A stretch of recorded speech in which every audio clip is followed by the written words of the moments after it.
very generous introduction. As it turns out, yesterday was the 50th anniversary of Tony Bennett singing "I Left My Heart in San Francisco" at the Fairmont Hotel. Because we had to be here, my husband and my grandchild and my daughter were all there, and the impression that that song has made is one that I know he would appreciate your carrying forth into what we are doing here, because this is where our heart is. It is with our young people who are the future of our country.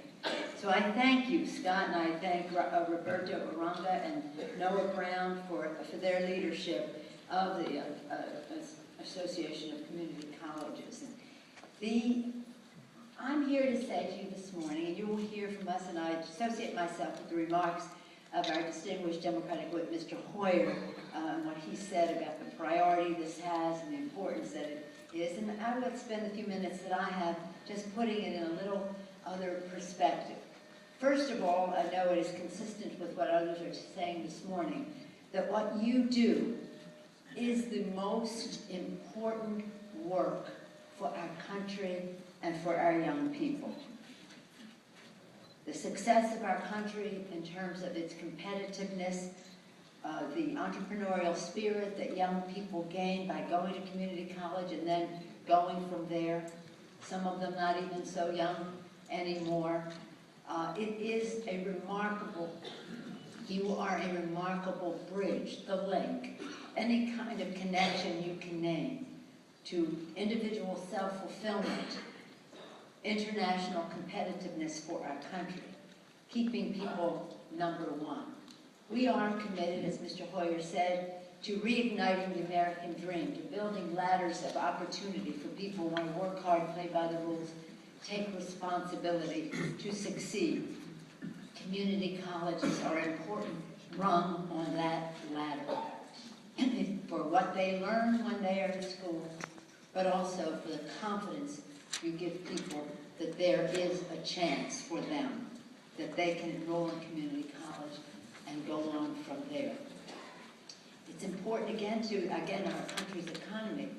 But did you know that nothing reduces the deficit more than investments in education, early childhood, K-12, college, community college, graduate studies, not lifetime learning, where you come in again, lifetime learning. Nothing reduces the deficit more, brings more money to the federal treasury than the education of the American people. So there's so many. Take care of it. Scott very nicely referenced that I addressed the graduate commencement, I gave the commencement address at City College of San Francisco last year. We're so proud of that community college, which annually enrolls over 100,000 students from the Bay Area. And when I said that day, I say it today, it's true then and now, students at community colleges are the golden assets of the American economy. They are the key to our nation's competitiveness to keep America number one. That is what you are all doing, and we are very grateful to you for that. We were very pleased that the President made special mention in his State of the Union address and all that that implied.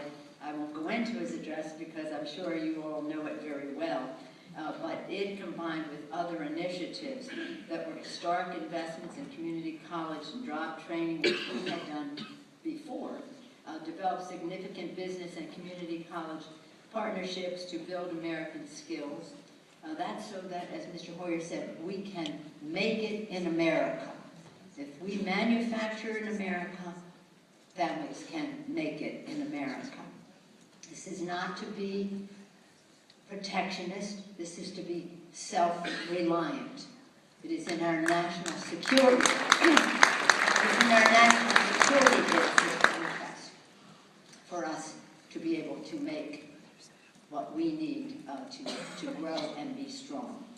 The developing community college partnerships to train skilled workers for unified utility jobs, all kinds of different things. Because we have big tasks ahead. Our Make It in America agenda, our Reigniting American Dreams involves making it America again, I say it over and over, rebuilding the infrastructure, ABCs, American aid, build the infrastructure of our country. That includes roads and bridges, water systems. Some of our water systems are ancient, they're made of brick and wood. That's a hygiene. That's an issue of health as well. The broadband, building the broadband infrastructure of our country, transportation needs, and the rest. We need the skilled workforce to do that. And C, the community, A, American aid, B, build America, C, the community leadership to do that. And that leadership really depends on the educated workforce, teachers, and safety in our neighborhoods, our firefighters, our police officers, many of them trained in community colleges.